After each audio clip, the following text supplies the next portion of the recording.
All right, guys, it's Copper Cutlass. Real fast, got the heater going. We've had a couple cold days. I got to heat up the garage, so I got to run to the parts store. Wife's here, so it's not unattended. We got some parts for the big block Chevy that we got to sand and paint and make look pretty. And I need to pick up some supplies from the parts store. But this is going to be like a later project. I just got these propped up here to get them warm. But I think the time has come to get that apart and then scavenge what we need off of this engine and get that gone, and make a little room in here. So, and the main reason for getting that apart is so I can get it off the stand. We're going to put that block on a little cart and then go from there. So, yeah.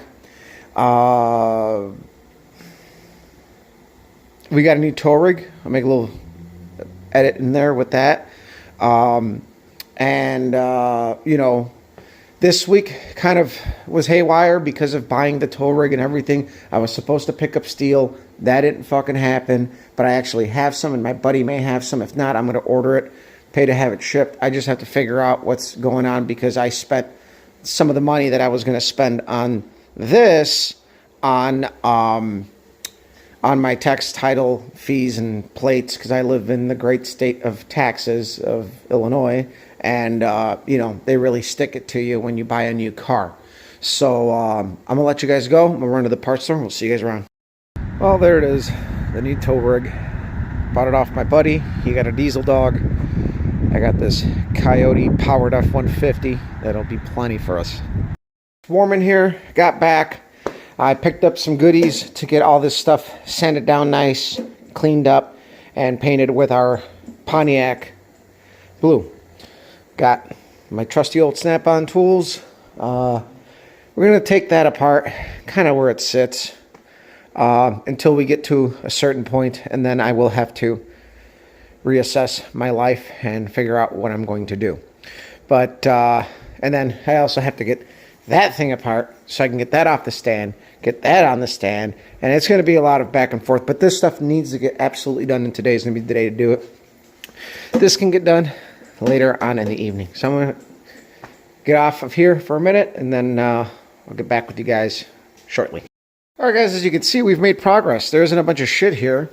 Now there's shit over here. We just managed to move it. So we took the crank out of the 330, and it's actually not in too bad a shape. There's no deep gouges on it that I can feel. The thrust surface is pretty good. That's a chunk of a bearing. That kind of scared me there. We took the 362 apart. That looks pretty good. So these are our two main big components. This is all of our scrap. That intake is going to a friend. So tomorrow morning I have to pick all this up, but I'm going to worry about this tomorrow. That's a tomorrow issue. Tomorrow I got to do a bunch of housework. So that's why I've been out here for the last few hours. I had to go grocery shopping, so got that done. And pretty much this is what you would expect of a typical, you know, 50-year-old engine. At some point somebody put head gaskets on it. At some point somebody replaced the timing chain, and all of the gear material was actually in the cylinder heads. I got the cylinder heads out of sight here, but those are probably going to be used for a future project that I'm going to just build a nice little mild motor that we can sell. And so now I can kind of set up my little workbench to paint my big block Chevy stuff Pontiac blue. I do got to sand it a little bit, prep it out, get it ready. And then I got stuff to bring downstairs, but that's a tomorrow problem while I wait for house paint to dry because I'm painting a house project. So, yeah, everything's pretty good. I'm going to check out the crankshaft over here. I still got to do a little bit of organizing because now that I made room, I can put the engine hoist back where it goes. But as you can see, I believe this is a 330 crank as well. And it's in pretty good shape. Nothing deep, nothing, you know, alarming. This one's got a little gouge in it that might not polish out. I don't know. We'll see. But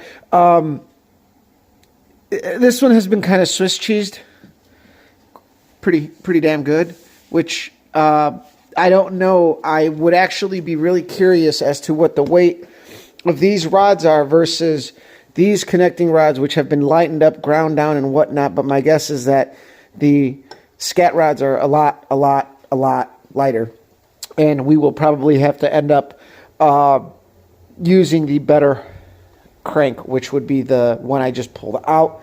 And we would have to probably lighten it up. And that's where, you know, you have to take weight out of the ends, and there's various ways of doing that, and that's where it's like, you know, maybe we'll knife edge the crank depending on how much it needs, and that's going to be hours and hours and hours and hours and hours of grinding, and but we will see once we actually, you know, get the bob weight in and everything. But for now, we're not going to worry about that at all. We're just gathering parts, and that's one of the pieces. I did take the Jones cam out of it. I might use that. I might build this sooner rather than later. I really did want to go solid roller, but you know what? With the tow rig, like that kind of, you know, that expenditure right there, because I paid the truck, I paid for it cash, you know, took some of my extra money away. So now I have to kind of appropriate funds properly as I see fit, because we have the 427 yet to do. And we still plan on putting it in the Pontiac, but I want to do it right. I want to make it look stock. So that's my whole deal. So at this point, you guys don't want to see me sand and paint stuff. So I'll let you guys go. Share, like, subscribe. Follow me on Instagram as Copper Cutlass. And yeah, hopefully you guys enjoyed this Saturday video.